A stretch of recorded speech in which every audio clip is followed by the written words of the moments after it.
guys, I'm doing another health update video. Anyway, since we are having a hard time with finances, my pain relief herbs are not affordable at the moment.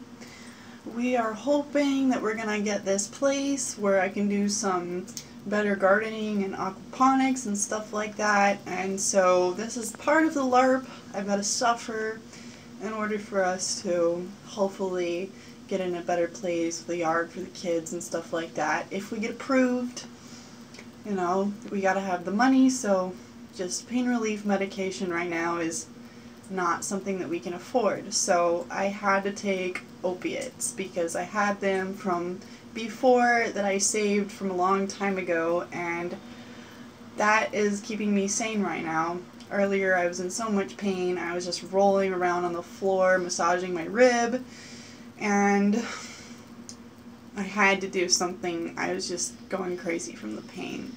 Starting to scream into pillows and stuff, getting really amped up, getting really mad, frustrated, starting to get really vocal, really just every time the kids fussed I'd go, ah! Like, I don't like having that response to them. And it's not cool. I'm trying to be a good mom here, and when I'm in severe pain, it's really hard to tolerate the fussing. It's just so irritating anyway. But now that I had half of an oxycodone, I feel a little bit better. It's not having any negative side effects right now, but this is just not something I like to be on for long periods of time. So hopefully I'll only have to take this crap for like a week, and then I can get back to, you know, regular healthy natural stuff, or less time if somebody's generous with us, but I kind of doubt it because everyone in Hawaii needs money really bad. This is like a third world freaking country here. Everyone is very poor except for the rich people who are on vacation here or whatever. Like, you know, people see two sides of Hawaii or one side of Hawaii when they come on vacation. The other side you learn about when you live here, and it's expensive to live here. The rents are really high. We're hoping we can get this one bedroom place for $1,000. That's absolutely unheard of here. Like, nobody gets a one bedroom for $1,000. Like, I thought it was a scam at first, so I actually passed it over on Craigslist.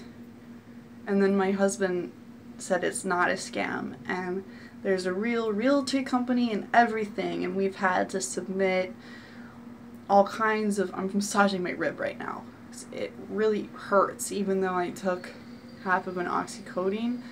Like, the pain is a 7. Before that, I don't even know what the pain was at.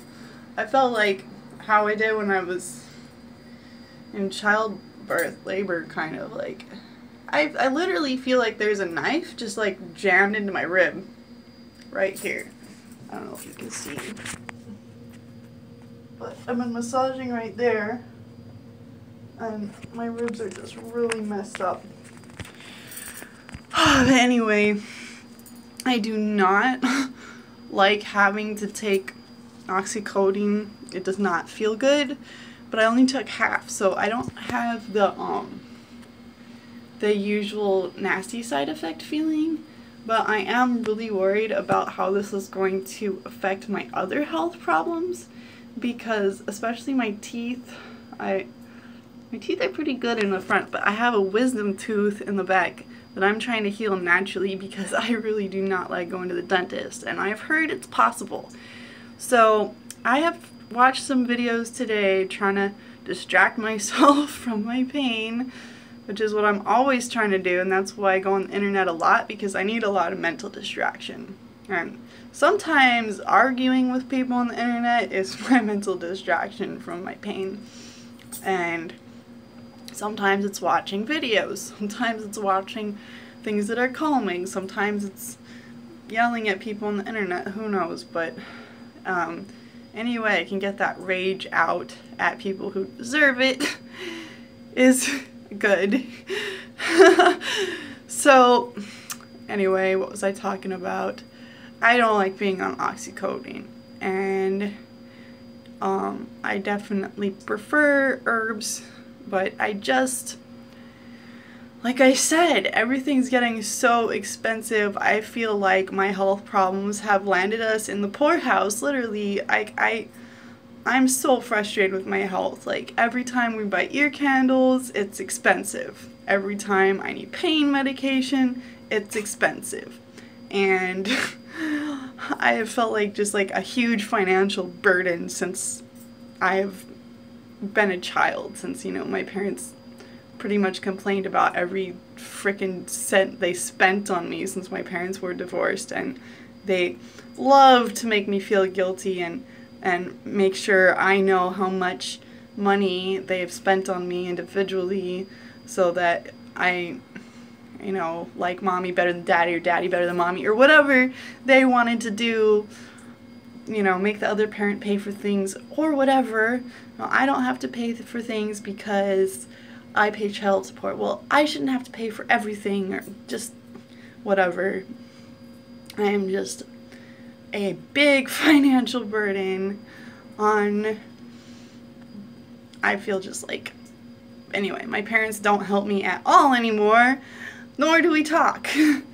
But my rib is messed up because I got sat on by my ex-boyfriend. Also, my neck and my back are messed up, but my husband has been learning chiropractic because it is really hard for us to go to the chiropractor every day, and it's expensive, and insurance is really difficult to get that kind of stuff, and I'm afraid of doctors. So anyway, he's been learning how to adjust my back and neck himself, and he does a good job, and he doesn't hurt me, and we do couple it with massage so that it, you know, doesn't cause injury. Anyway, but yeah, so now that my neck and my back are not what's killing me, my rib is what's killing me, and at least it's not killing me as much as when I got sick a few months back.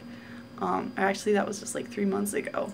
I was coughing all of the time, and it actually made the ribs hurt even more. Like, my pain level was like a 10 most of the time. So if I'm a depressed fuck, it's not because of my attitude about life or anything. I'm just in severe chronic pain most of the time. My pain rarely goes below a 4. And if my pain is at a 4 or a 3, I feel great. And I honestly act like I have no pain when I'm at that level, and I do chores, I do everything. And I do things when I'm in pain level 7. And I have given birth without an epidural, so I do know what pain is and what it feels like, okay? I'm not making shit up here. Like, everyone thinks I'm making shit up. I'm not making shit up. You're too pretty to be in pain. No. Look at this nose. It's so fucked up. I think my ex-boyfriend did that to me, but I'm not sure. But anyway, I've been massaging my nose, and doing YouTube videos has actually really helped, because sometimes when you do a video, you can't see yourself the way that, like in the mirror, in the way that you see yourself in a video. So I've been like pushing on it like that. And I've noticed this nostril is a lot more open than this nostril, so I think it's because this whole nose needs to go that way. So yeah, I'm trying to do this. Anyway, I want to be pretty. I'm trying. Anyway, I'd rather not be in pain than be pretty, but it kind of goes together. You know, when your health is good, you're beautiful. And when things are not right, when there's something not beautiful about you, a lot of times it's a sign of your health. So it's good to, you know, pay attention to those things. I don't think vanity is necessarily a sinful thing. You know, there's a lot of things about our human nature that people like to say are sinful, and people like to, you know, be into the way that they look and want to look nice and stuff. People often think that they're shallow and they're vain, when really they're just all about self-care and self-love and want to love themselves and stuff and feel better. So I've been noticing that this whole side of my face over here is a lot more puffy than this side of my face, and that's because I have the tooth infection here and also the ear infection. So, you know, if you can see that, and then my broken nose problem, like that facial beauty whole thing, you know, it can be taken care of without plastic surgery.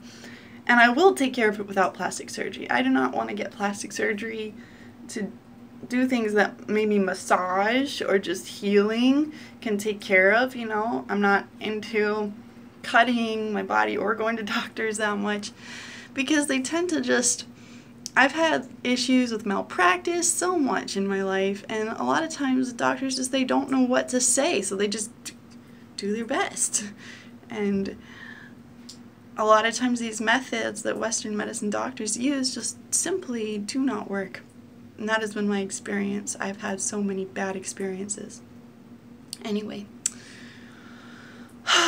one good thing, if I can think of anything good about running out of pain medication, is I have been massaging my rib a lot more today than I do when I'm not in as much pain and I'm not noticing it as much. So maybe that will help me to heal faster, to straighten it out more, and hopefully I do not have to be on these opiates forever. You know, I have saved them for a long time. I had a prescription when I first got this back a long time ago, so, and I did not take them all because I'm a very natural person. So anyway, these things are just things I have to deal with, and hopefully it won't set back our LARPing that much, but you know, spending all of our money on pain relief medications for me would definitely hold us back a lot, potentially even make us homeless. So there's a lot of homeless people in Hawaii. If I wouldn't be that embarrassed if we became homeless, it would mostly just suck for us, because being homeless even in Hawaii sucks. I have been homeless in Hawaii, and you know, it's not so much the weather. It's not, there's no bad weather, you know. You know, it could rain really bad. That could be bad, but it's not very rainy where we live. It's dangerous people is what you really got to worry about when you're homeless in Hawaii. There are a lot of drug addicts who will rob you blind for everything you've got, because they're drug addicts. Anyway, it's full of drug addicts. So I am willing to just be in severe pain for a long time if that means us staying in a place, because when we were homeless, I was threatened with a knife. I've had a very close call with a gun situation when we were on a big island. No joke, it's real shit. I'm really light-skinned out here, and I live in Waianae, and look, people aren't that racist here, but when you're homeless and people are hard up for things and they want stuff and they feel entitled and like you fucked them over in the past, even though that maybe was your great-great-great-grandparents, or maybe they had, my great-great-grandparents were probably not even here, you know, they're probably in Europe doing their own thing, you know, trying to have a potato farm or some shit, like. But when people feel like, you know, their whole race has been oppressed by your whole race and they're in a low part, in a low place in their life, you know, there's a lot of drug addicts here who would have that mentality about me and would have absolutely no problem, you know, just being crazy, like we experienced on the big island. And you know, I do feel kind of vulnerable here. There's a lot of pit bulls, there's a lot of tweakers, there's a lot of annoying people in the neighborhood. I really need to get more vitamin D. It's not so much the locals as it is the annoying, busybody old people who just, I mean, it's not, I wouldn't mind talking to some old people if they were nice, but when they're annoying and they come up behind you and spook you and just like weird stuff like that, or are just like kind of pervy, like there's a couple old guys around here who are kind of pervy, like I'm just so sick of people. And when I'm in severe pain, I'm afraid that I'm gonna flip out at somebody and basically just yell at them. I would never hurt anyone, but I did yell at that guy Forrest when he came to the pool, because I knew he was there just because I was there, but I can't really prove these things. And so I'm just trying not to be like yelling at people and stuff. Anyway, peace.